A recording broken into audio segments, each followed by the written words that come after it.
Good morning विद्यार्थियों। BA part second की class में आपका स्वागत है। विद्यार्थियों, पिछली क्लास में हमने समानता के मौलिक अधिकार का अध्ययन किया था। आज की कक्षा में हम स्वतंत्रता के मूल अधिकार का अध्ययन करेंगे, जिसका उल्लेख हमारे संविधान के अनुच्छेद 19 से 22 तक किया गया है। अब है स्वतंत्रता का अधिकार, अनुच्छेद 19 से 22। इस अधिकार के द्वारा नागरिकों को अनेक प्रकार की स्वतंत्रताएं दी गई है, जो इस प्रकार है। नंबर 1, वाक स्वतंत्रता आदि विषयक कुछ अधिकारों का संरक्षण। भारतीय संविधान का उद्देश्य विचार, अभिव्यक्ति, विश्वास, धर्म और उपासना की स्वाधीनता सुनिश्चित करना है। अतः संविधान के द्वारा नागरिकों को विविध स्वतंत्रताएं प्रदान की गई है। इस संबंध में अनुच्छेद 19 सबसे अधिक महत्वपूर्ण है। मूल संविधान के अनुच्छेद 19 द्वारा नागरिकों को 7 स्वतंत्रताएं प्रदान की गई थी और इसमें 6ठी स्वतंत्रता संपत्ति की स्वतंत्रता थी। 44वें संविधान संशोधन द्वारा संपत्ति के मौलिक अधिकार के साथ साथ संपत्ति की स्वतंत्रता भी समाप्त कर दी गई। अब 19वें अनुच्छेद के अंतर्गत नागरिकों को 6 स्वतंत्रताएं ही प्राप्त है, जिसमें प्रथम है विचार और अभिव्यक्ति की स्वतंत्रता। अनुच्छेद 19(1) क इस अनुच्छेद के द्वारा भारत के सभी नागरिकों को विचार व्यक्त करने की स्वतंत्रता दी गई है। विचार व्यक्त करने में भाषण देने, अपने तथा अन्य व्यक्तियों को अपने विचार प्रसारित करने, जानने का अधिकार और प्रेस की स्वतंत्रता शामिल है। न्यायिक निर्णय द्वारा प्रतिपादित किया गया है कि अनुच्छेद 19(1) के अधीन प्रत्याभूत वाक एवं अभिव्यक्ति की स्वतंत्रता के अंतर्गत प्रेस की स्वतंत्रता भी शामिल है, जिसके अंदर 3 तत्व शामिल किए गए हैं। नंबर 1, सूचना के सभी स्रोतों तक पहुंचने की स्वतंत्रता। नंबर 2, सूचना को प्रकाशित करने की स्वतंत्रता। नंबर 3, प्रकाशित सामग्री के प्रसार, विक्रय और प्रचार की स्वतंत्रता। प्रेस परिषद का गठन। भारत में प्रेस की स्वतंत्रता को मान्यता देने के लिए प्रथम प्रेस आयोग 1954 में, प्रेस परिषद के गठन के लिए सुझाव पर 1966 में प्रेस परिषद का गठन किया गया।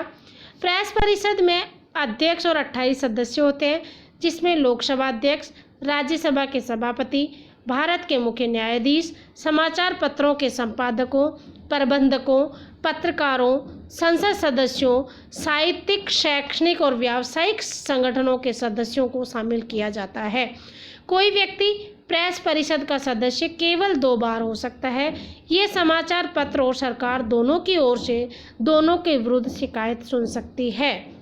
सूचना का अधिकार। अनुच्छेद 19(1) वाक और अभिव्यक्ति की स्वतंत्रता में सूचना का अधिकार भी शामिल है। सर्वोच्च न्यायालय ने अनेक न्यायिक निर्णयों में सूचना के अधिकार को अनुच्छेद 19(1) क में अंतर्विष्ट माना है। अब है वाक एवं अभिव्यक्ति की स्वतंत्रता पर निर्बंधन। अनुच्छेद 19 में निम्नलिखित आधारों पर नागरिकों की वाक और अभिव्यक्ति की स्वतंत्रता पर निर्बंधन लगाए जा सकते हैं। नंबर 1, राज्य की सुरक्षा। नंबर 2, विदेशी राज्यों के साथ मैत्रीपूर्ण संबंधों के हित में। नंबर 3, लोक व्यवस्था। नंबर 4, शिष्टाचार या सदाचार के हित में। नंबर 5, न्यायालय अवमानना। नंबर 6, मानहानि। नंबर 7, अपराध उत्पीड़न के मामले में। नंबर 8, भारत की संप्रभुता और अखंडता को खतरा आदि। अर्थात उक्त स्थितियों में वाक और अभिव्यक्ति की स्वतंत्रता पर प्रतिबंध लगाया जा सकता है। दूसरी जो स्वतंत्रता है वह है अनुच्छेद 19(1) के अंतर्गत अस्त्र शस्त्र रहित तथा शांतिपूर्ण सम्मेलन की स्वतंत्रता। अनुच्छेद 19(1) ख।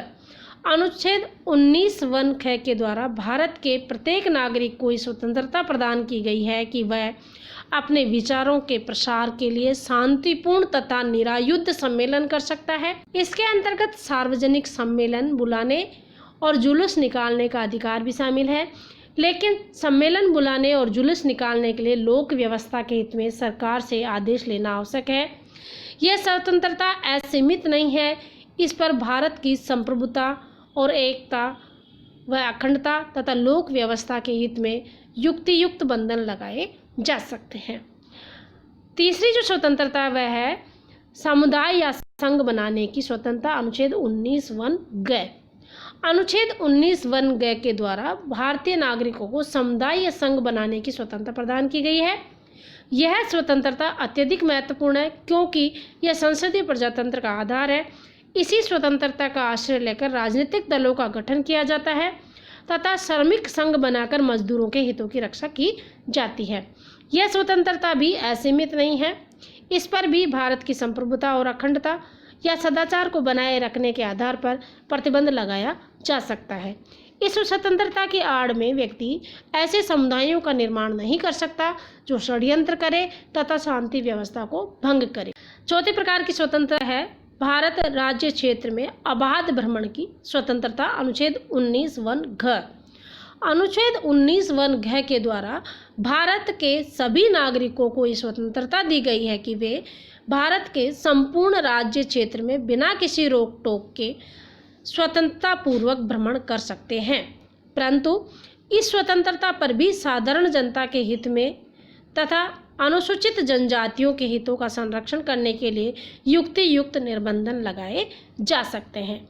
पांचवी प्रकार की जो स्वतंत्रता है वह है भारत के राज्य क्षेत्र के किसी भी भाग में अबाध निवास की स्वतंत्रता, अनुच्छेद 19(1)(ण). अनुच्छेद 19(1)(ण) के अनुसार भारत के सभी नागरिकों को देश के किसी भी भाग में बस जाने तथा निवास करने की स्वतंत्रता प्रदान की गई है, परंतु साधारण जनता के हित में और अनुसूचित जनजातियों के हितों का संरक्षण करने के लिए इस स्वतंत्रता पर राज्य द्वारा प्रतिबंध लगाया जा सकता है। इसके अतिरिक्त जम्मू कश्मीर में भारत के अन्य राज्यों के नागरिक अचल संपत्ति क्रय नहीं कर सकते तथा स्थायी रूप से निवास नहीं कर सकते, लेकिन हाल ही में जम्मू कश्मीर का विशेष राज्य का दर्जा खत्म कर दिया गया है। अब कोई भी नागरिक वहां जमीन क्रय कर सकता है और स्थायी रूप से निवास भी कर सकता है। जो छठे प्रकार की स्वतंत्रता है वह है वृत्ति, उपजीविका, व्यापार या कारोबार करने की स्वतंत्रता, अनुच्छेद 19(1)(6). विद्यार्थियों, अनुच्छेद 19(1)(6) में संपत्ति धारण करने की स्वतंत्रता दी गई थी, जिसे खत्म कर दिया गया। अब वह एक सामान्य अधिकार है, इसलिए वृत्ति, उपजीविका, व्यापार और कारोबार करने की स्वतंत्रता अनुच्छेद 19(6) के अंतर्गत है। अनुच्छेद 19(1)(6) द्वारा भारत के सभी नागरिकों को कोई वृत्ति, जीविका, व्यापार या कारोबार करने की स्वतंत्रता दी गई है, लेकिन इसी के साथ राज्य को ये भी अधिकार दिया गया है कि वह साधारण जनता के हितों के संरक्षण के लिए स्वतंत्रता के संबंध में आवश्यक योग्यता निर्धारित कर सकता है। उदाहरण के लिए किसी व्यक्ति को विधि व्यवसाय करने के लिए प्रतिबंध लगाया जा सकता है कि उसके पास विधि स्नातक की उपाधि हो। इस प्रकार संविधान द्वारा प्रदान की गई उपयुक्त स्वतंत्रता असीमित नहीं है और उसमें प्रत्येक पर प्रतिबंध लगा दिए गए हैं। तो ये थी स्वतंत्रता के अधिकार के अंतर्गत अनुच्छेद 1 में प्रदान की गई विभिन्न प्रकार की स्वतंत्रताएं। अब है स्वतंत्रता के अधिकार के अंतर्गत ही अपराधों के लिए दोष सिद्धि के संबंध में संरक्षण, अनुच्छेद 20। अनुच्छेद 20 के द्वारा ही व्यवस्था की गई है कि किसी व्यक्ति को उस समय तक अपराधी नहीं ठहराया जा सकता जब तक कि उसने अपराध के समय लागू किसी कानून का उल्लंघन नहीं किया हो। इस संबंध में व्यक्तियों को निम्नलिखित संरक्षण प्रदान किए गए हैं। किसी व्यक्ति को किसी अपराध के लिए तब तक दोषी ठहराया नहीं जा सकता जब तक उसने उस समय लागू किसी विधि का उल्लंघन न किया हो। नंबर 2, किसी व्यक्ति को किसी अपराध के लिए विधि द्वारा निर्धारित दंड से अधिक दंड नहीं दिया जा सकता। नंबर 3, किसी व्यक्ति को एक ही अपराध के लिए एक बार से अधिक दंड नहीं दिया जा सकता। नंबर 4, किसी अपराध के अभियुक्त को स्वयं अपने विरुद्ध साक्ष्य पेश करने के लिए बाध्य नहीं किया जा सकता।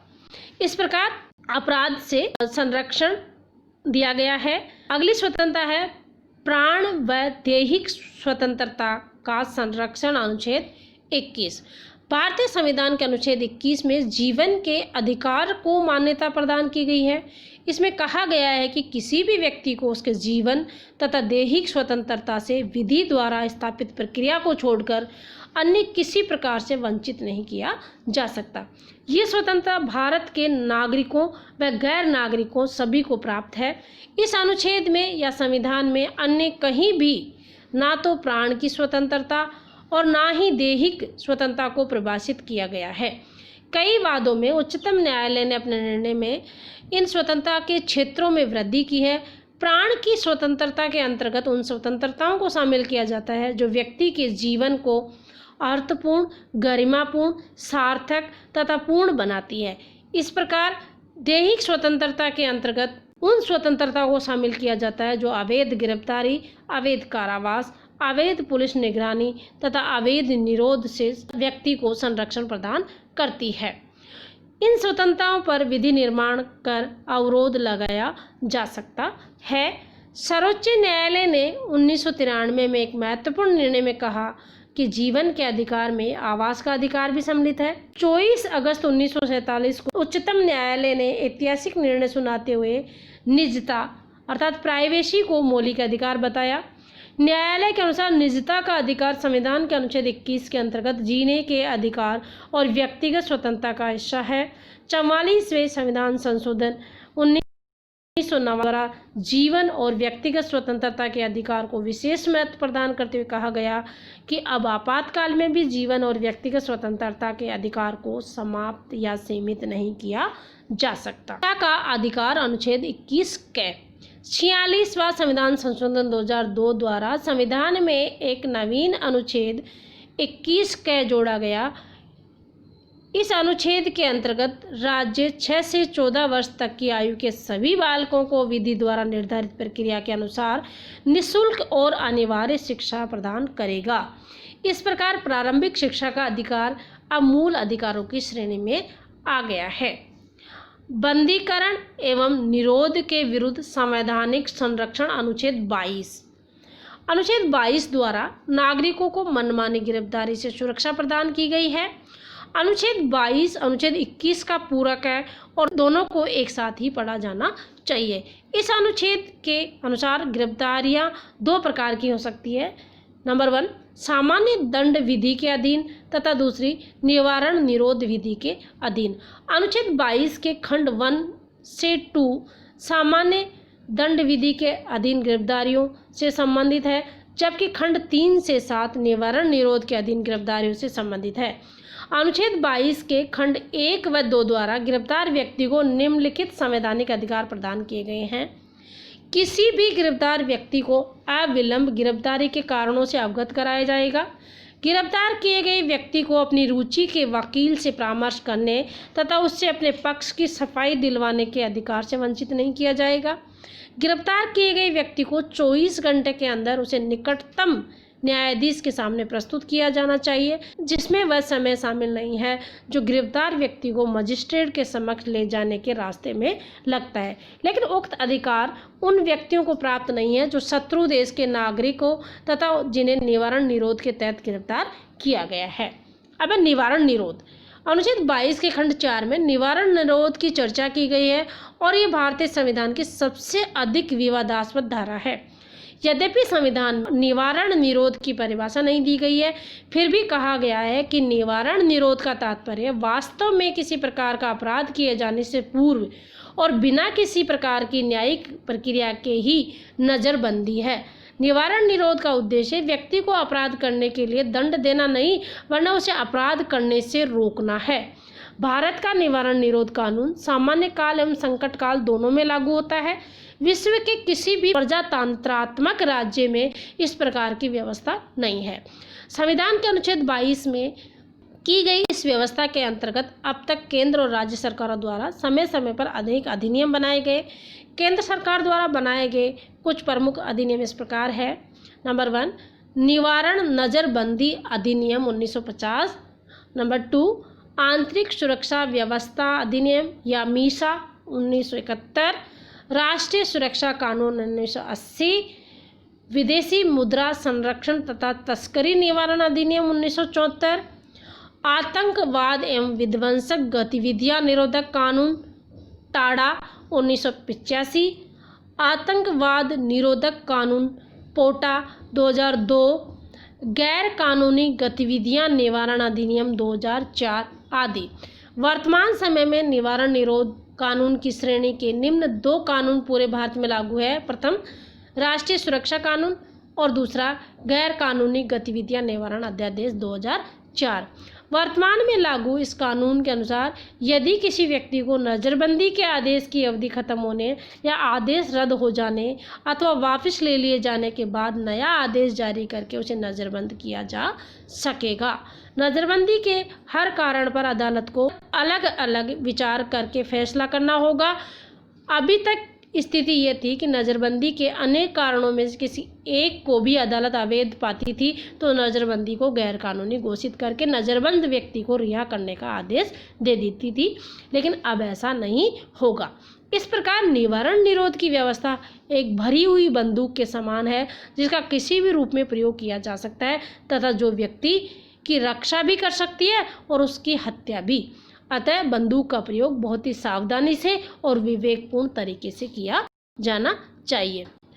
विद्यार्थियों, इस प्रकार हमने देखा कि भारतीय संविधान के मौलिक अधिकारों में स्वतंत्रता के अधिकार की विस्तृत व्याख्या की गई है। उसके एक एक पक्ष को बारीकी से बताया गया है। हमें भी उसको उसी रूप में पढ़ना है। धन्यवाद।